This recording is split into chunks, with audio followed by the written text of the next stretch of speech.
pitää Seppo ihan sulta kysyä, että jos sinä lähtisit nyt valitsemaan puun tähän tervatynnöriin, niin minkälaisia kriteeriä sulla on, kun sä lähdit valitsemaan? Minkälaisesta maastosta, minkä näköinen puu, mikä vuodeaika, mitkä vaikuttaa siihen sinun valintaan?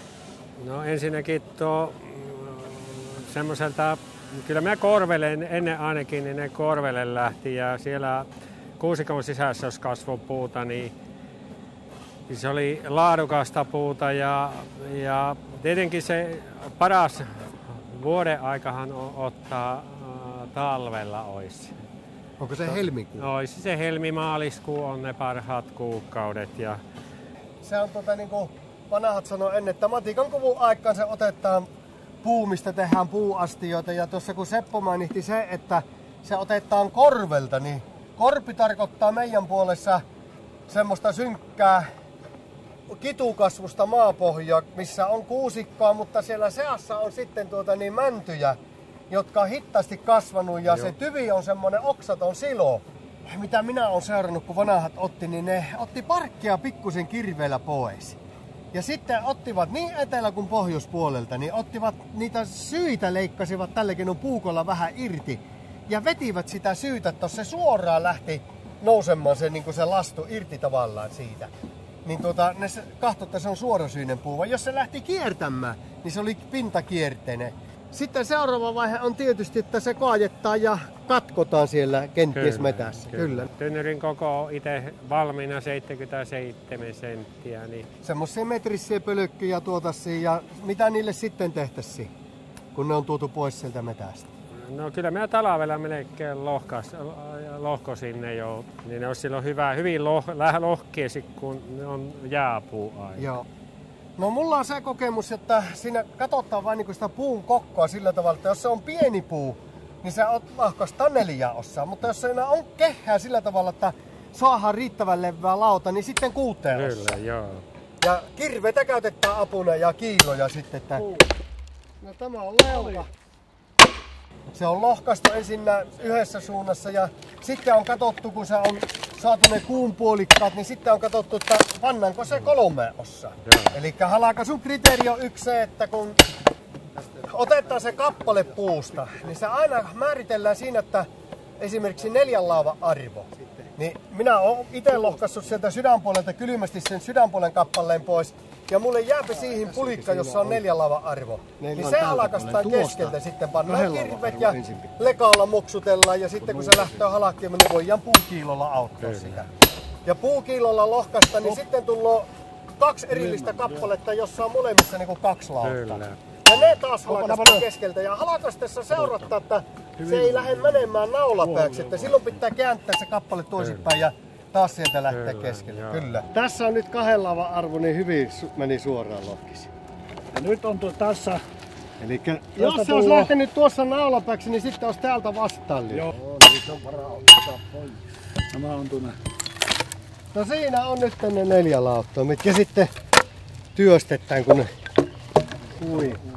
Elikkä sitten ne lauvat siis kuivattaan niin kuin nämä on kuivattu. Sen jälkeen ne höylättään tähän muotoon ulkopuolelta, entäs sisäpuolelta? Sisäpuolelta kyllähän niitä jonkin verran voi ottaa ja varsinkin päistä jo voi ottaa, mutta jo aika liikkeelle, mutta täältähän se ei ole ihan niin tarkkaa, koska se ei näy sieltä kellekään. Höylätty lauta sitten voidaan tämmöisellä työkalulla tätä lauttaa kahtaa kuivana kun se höylättää, niin kahtaa, että se on tämä muoto on oikea.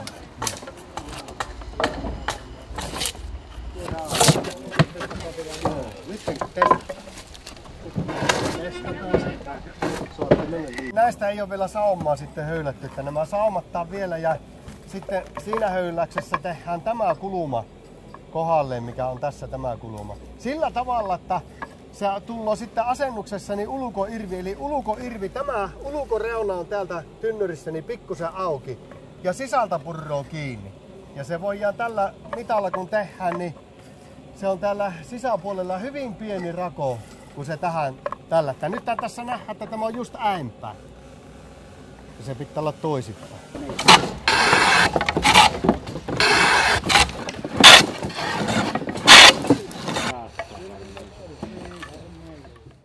nämä lauvat on kuivattu ja höylätty ja tynnyriin männöö noin 13 lautaa, jos ne on oikean levyssä, niin noin 13 kappaletta lautoja. Sen jälkeen se ruvetaan kassaamaan. Mikäs se, Seppo, tämä on? No se on tuo semmoinen niin sanottu vanne, jonka ympärille lähdetään niin kuin kassaamaan. Ensimmäiset 2 vannetta tulee, niin sen ympärille kasaattaa ensin nämä laudat. Tämä on apuvanne ja tälle se lähdetään kassaamaan. No, nyt kun se tähän apuvantteelle ladottaa, niin siinähän tulee, kun lauvat asetetaan, niin viimeiselle laavalle niin se kiristetään semmoisella kiilakappaleella. Kyllä. Ja sitten mitataan se laavan levy. Kyllä. Ja viimeinen lauta lyy vaan paikoilleen. Kyllä, otetaan molemmista päästä mittat, kun nehän ei välttämättä ole saman levyisiä molemmista päästä. Kyllä, eli molemmin päin mitataan ja sen mukaan tehdään se viimeinen kappale. Keskeltä ottaa kiinni ja täältä näkyy rakkoa, niin silloin se puristaa keskeltä tiukkaan, kun se nämä ylälajat kiristää. Nyt jos ylälajat olisi tiukasti kiinni ja keskellä rakko, niin se vuotaisi. No sitten kun se viimeinen lauta lyyvään tänne paikoilleen, niin mikä on seuraava työvaihe? No sitten seuraava työvaihe tietenkin on päijän tasaus sitten. Ja sitten on semmoinen mitta, semmoinen 770 milliä pitkä. Siinä on kolo päässä ja naula toisessa päässä ja sillä piirretään tämä. Toinen. Niin. No sitten on seuraava työvaihe on tietenkin on vanteen teko. Normaali vanteen teko laitetaan tänne ulkopuolelle.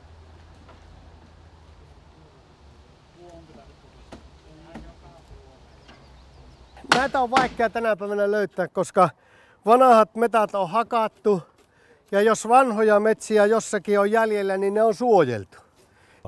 Elikkä närevantteen mitä, jos haluat tietää, kuinka sinä metsästä valitset oikean tämmöisen vannepuun. Näitä närevanteitahan käytetään puuveneissä, tervatynnyreissä, sitten käytetään puusaaveissa sitteinä. Ja mitä isompi asteen, niin sitä parempi ja pitempi pitää tämä vannepuu olla.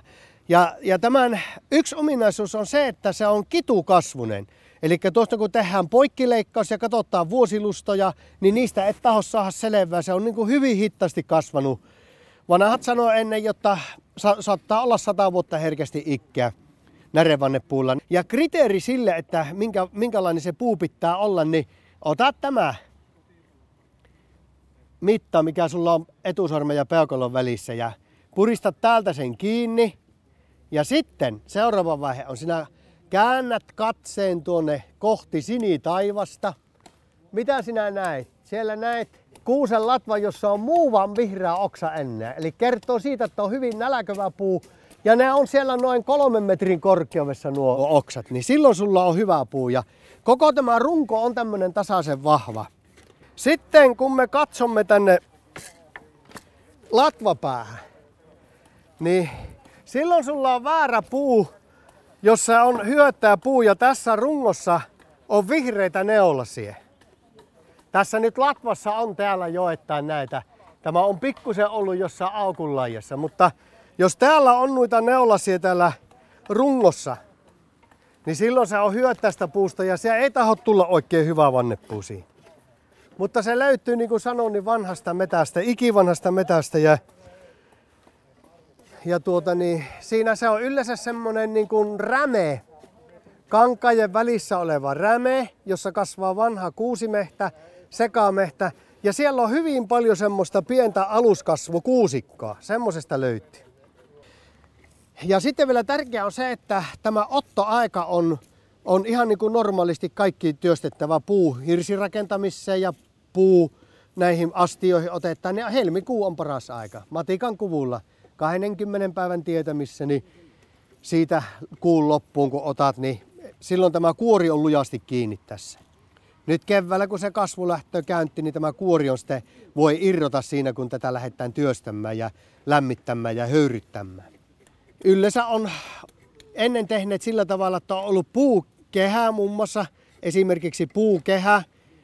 Ja sitten on lauttu siihen puukehän päälle ristiin ja siellä on pientä tulta pietty alla. Ja aina alimmaisia on otettu pois, kun ne on lämminnyt, niitä on pyöritelty. Kun se on kuumaksi männyt, niin se männää niin kuin semmoiseksi notkea räykkäksi, tämä närelenkki. Kuuma.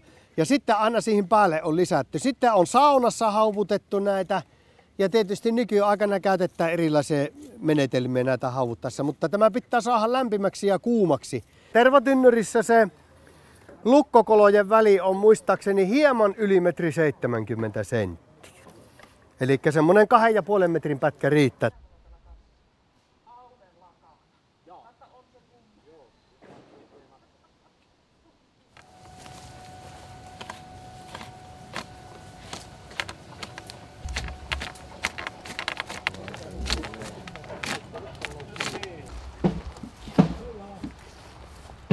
Kylläpä tuu sinne mennä. Tuosta saa syvätkin lankkaa. Joo, annetaan se. Niin, se saa esitaippua se aikata, kun se on. Joo, hyvä. Siitä lähdetään vestämään. Otoittaisiko mä sitä tynnyrin päällä vestä? Tästä sitten tänne suuntaan tehdä se kolo. Kato, se pitää ristävästi tulla tuohon, niin tuonne suuntaan pitää nyt hakata se kolo tähän. Täällä mennään sitten niin pitkälle, että tänne tulee se pää. Aha. Joo.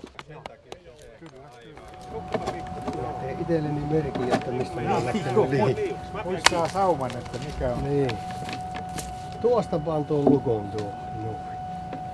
Ja nyt pyörätän tämän tästä ympäri. Tuossa olisi. Nyt se pitää vielä tehdä toiselle puolelle, elikkä näin. Mä teen nyt vastalukon.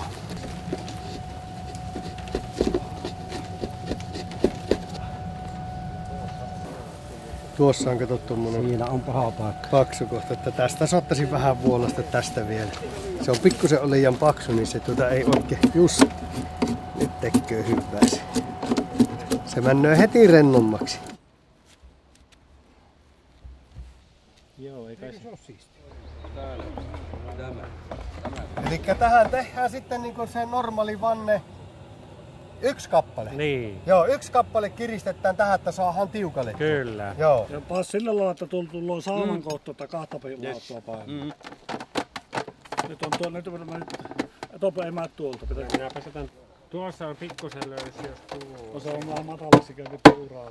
No sitä varmaan pikkusen pitää meidän jatkaa. Puoli senttiä. Niin, puoli senttiä.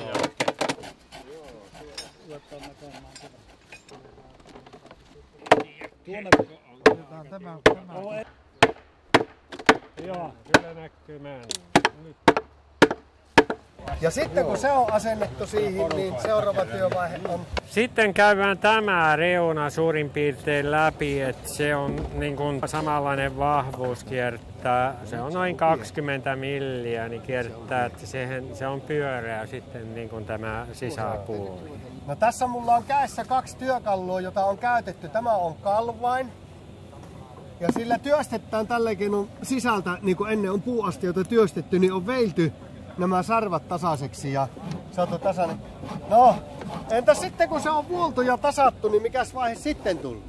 No sitten tulee ne ryykiuran teko tulee, että tässä on tämä niin sanottu ryykirauta. Ja tässä on tämä mitta on tässä niin 30 milliä. Joo, eli ryykirauvassa on tämmöiset kahvat ja mies astuu tänne tynnyrin sisälle. Ottaa kahvosta kiinni, asettaa tämän tähän, tämän nojovaa tähän puun laittaa ja tästä Seppo puhuttaa 30 milliä, eli se ura tehdään tuonne 30 millin päälle. Ja tällä jyrsällettä ja uran syvyys tulee suoraan tästä leikkuuhampaan syvyydestä, eli se on noin 8 milliä. Niin, että sitä on monen kokoista terää, mutta tässä on 6 milliä. Joo, ja noin 6 millin uraa tuonne ryykättää ja se tällä keinoin ryykättää ympäriinsä ja mitä sen jälkeen? Kerrotko Seppo, mikä se tämä työkalu on? No tää on niin sanottu harppi, jolla mitoitetaan tämän pohjan koko. Tämä pohja tulee 3 laudalla, eli reunalaudat ja keskilauta, niin sitten ne pannaan vastakkain ja sen jälkeen tällä harpilla, kun tämä on mitoitettu, niin piirretään se ympyrä siihen pohjalautaan. Ja nyt kun se ryykiura on tehty tuolta, niin meidän pitää niin määritellä tämä halkasi ja siihen pitää olla pikkusen lisää. Se on sieltä uran pohjasta todennäköisesti se Kyllä, mitta. Ehdottomasti uran pohjasta. Ja sen jälkeen uran pohjassa, kun kuljetetaan harppia, tälläkin on pisteestä pisteeseen 6 kertaa. Nyt on menty 4 kertaa, tämä on 5 kerta ja tämä on 6 kerta. Niin piikit pitää kohdata siellä. Kyllä. No niin. Tai siellä se saa mennä sen peokalon verran. Katot paljon. 48,5. Se kahtia. Elikkä nyt tuosta kun lähettää. Onko merkki siihen nyt sitten, kun mistä lähdetään? No tuosta lähdetään. Saumasta lähdetään. Tuosta saumasta. Niin. Nyt mennään varovasti tuosta.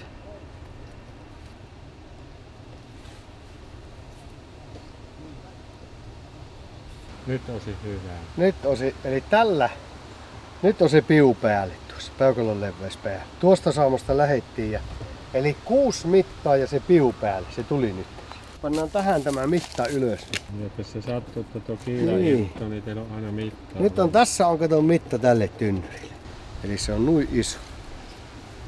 Se halakas. Eikö tuo, niin. Tämä on halakas. Ja nyt sä kun käytät tuo. Niin kato se männöö tuonne. Männöö ohi, kato vähän sen jälkeen. Se pitää pikkusen mennä. Niin, eli tuoltahin nähdään, että se männöö, kato justiinsa ohi tuonne. Ja sitten kun on ne pohjalauvat sitten työstetään vestämällä. Kyllä, viistetään siihen ryykiuraan sillä tavalla, että se menee niin paljon tästä reunasta viistetään, että se menee niin sinne uran pohjaan sitten pääsee tämä lauta menemään. Joo. No tässä nyt, kun tässä on tämmöinen mallitynnyri, niin onko tässä Seppo oikein tämä pohja asennettu nyt tässä? No ei, tässä ei ole asennettu, että nythän on semmoinen tilanne, että tässä katsotaan, että mihin tehdään reikä esimerkiksi tähän tynnyriin. Onko se tämä se laskureikä, että mistä lasketaan terva pois? Pois ja laitetaan niin, terva. täytetään myös, kyllä. Niin, sen suuntaisesti pitää nämä päätylauvat laittaa. Sitten tämä päätylautahan laitetaan, että tämä ura, mikä tähän tehdään, niin se laitetaan sisäänpäin. Eli nämä pitäisi niin tässä tapauksessa olla just vain näin niin toisinpäin Kyllä. asennettu. Ja nyt jos reikä olisi tuossa lauvassa, niin lauvan päät pitäisi olla asennettu tämän suuntaisesti. Eli tämä sauma, joka on nyt tässä näin päin, lautojen sauma, niin pitäisikin olla tuonne reikään päin. Kyllä. Mikä on syy siihen? No siinä minä olen kuullut vanholta ihmisiltä, että se kestää paremmin, kun ne on tuolla pystyssä, niin painetta kestää, kun ne on tässä asennossa tynnyrit tuolla ja päällekkäin. Niin varmaan sitten kun niitä on lauttu siellä laivassa, niin miten niitä on lauttu, niin näin päin tuleva paine, niin jos se on pystyssä, niin se varmaan paremmin kestää myös sen paineen, kun se nojaa niin kuin pystysuunnassa tämä lauta. Nimenomaan. Kyllä. Ja sitten tännehän se tehdään tänne puolen 13 millin kusetusreikä, eli se tulee vastakkaiselle puolen. Joo. Se on keskellä, kato kun sä tästä mennään keskeltä se lauta, sillä se tehdään siihen lautaan. Niin, lautaan laittaa. 13 millin kusetusreikä. Ja ootteko päättänyt nyt, mihin tullaan teille tuo korppu? Täyttö- ja laskukorppu. Mihin laittaan tullaan? Nyt se merkittää. Kato, No laita tuo. No siihen pannaan. No niin. Nyt tarkoittaa sitä, että laavat tullaan tähän suuntaan. Noin tullaan. Kattoo siitä sitten. Se näinpä, jos tullaan rasitetta kynneriä päällekkäin, niin se Niin, ja lätsähtää. voi sen katsoa tuosta Jos palataan sen verran taaksepäin, että nyt kun me se pohja tähän lähdettiin asentamaan, niin tästä on poistettava kuitenkin kaikki ne aikaisemmin asetetut vanteet. Kyllä. Sekä tämä niin sanottu tämä kassausvanne, mille se kasataan, ja sitten myös se varsinainen vanne otetaan pois, jotta nämä pikkusen auki. Niin, eli tämä vanne täällä, tämä alavanne säilytetään, että se niin, kotona kyllä, ja se ei laukki, niin alavanne säilytetään. Ja sitten pannaan pohjapaikalle ja sen jälkeen pannaan siihen yksi vanne vastapaikalle. Niin, eli tuo vanne otetaan pois. Niin. Ja sitten pannaan jo se oikea vanne siihen, Kyllä, joka oikea tulee vanne, jäämään. joo. Niin. No se oikea vanne, jos asennetaan, niin jätettekö se tämän sauman kohdalle sitten tähän vai sitähän ei kärsi vissiin tänne liian alas lyövä, jotta tuo toinen pää auki jää, vai onko siinä mitään? No se nyt siinä vaiheessa kannattaa jonkun matkaa lyödä tähän ja Ja sittenhän nyt ei siinä vaiheessa panna kuin se yksi, vaan ne käännetään toisinpäin, jotta sieltä pystytään kans tekemään vastaava. Niin, pohja tehdään valmiiksi. Niin, ja se pääsee auki. Joo, kyllä, niin ja se ymmärtää, katsotaan. Niin. Tässä on yksi vanne, sitten käännetään toisinpäin, se pääsee aukeamaan laavot vähän, se pannaan toinen vanne paikalleen. Ja sitten, sitten voidaan, kun on pohjat paikalla, niin voidaan panna kaikki vanneet paikalle. Kyllä, näin se menee, joo. Ja monta vannetta tullaan tähän tervetuloon? No 4 puolelle, eli 8 vanne. 8 vanne, joo. No nyt tämä apuvanne pois.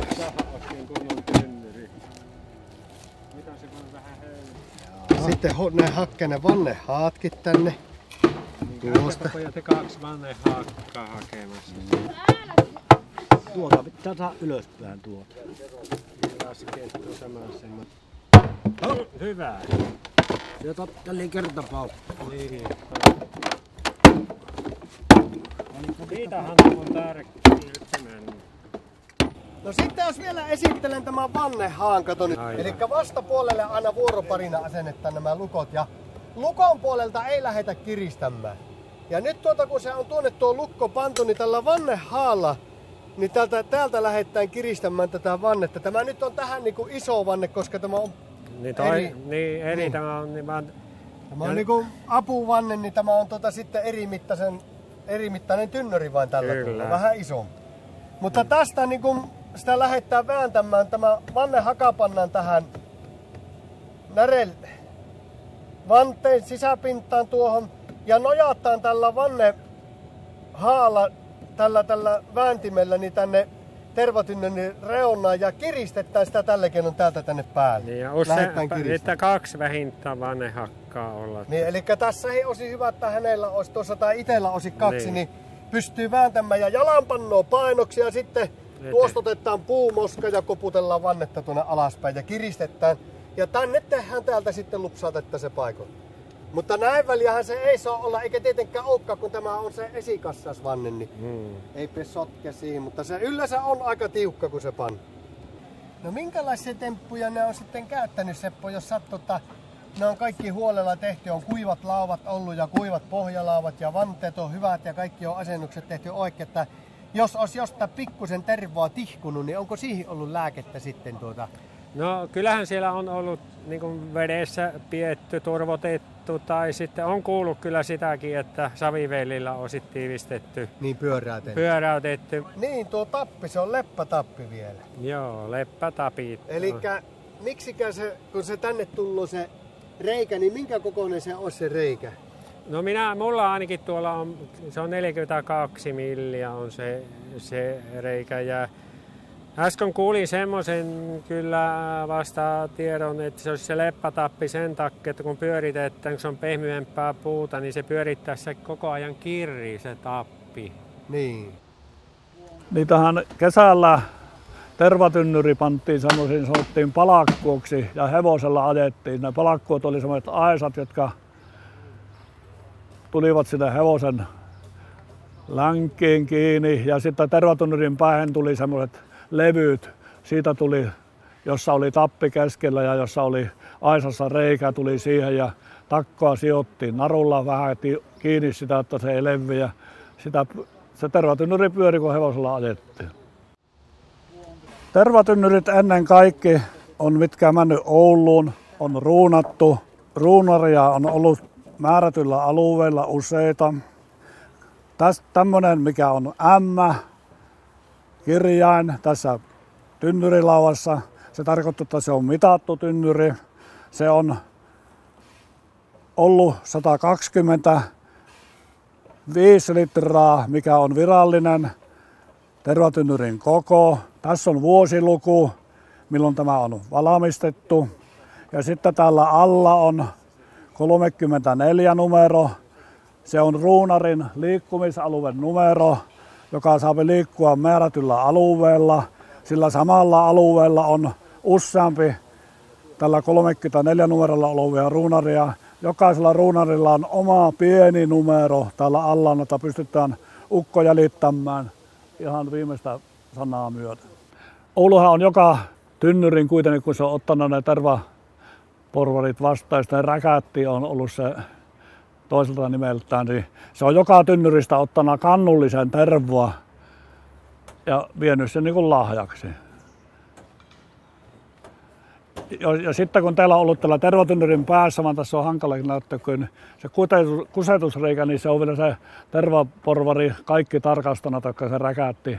Tai onko sillä vielä edelleen tarpeetti annettu kuusta. Ja sitten täyttänä ne tynnyrit täytteen niillä otetulla tynnyrillä. Ja tänä aamuna luvin yhdestä kirjasta tulla 14 tynnyristä ja olisin vain 12,5 tullut täyttä tynnyriä, kun se oli täytellynä ja kusetellut uudestaan.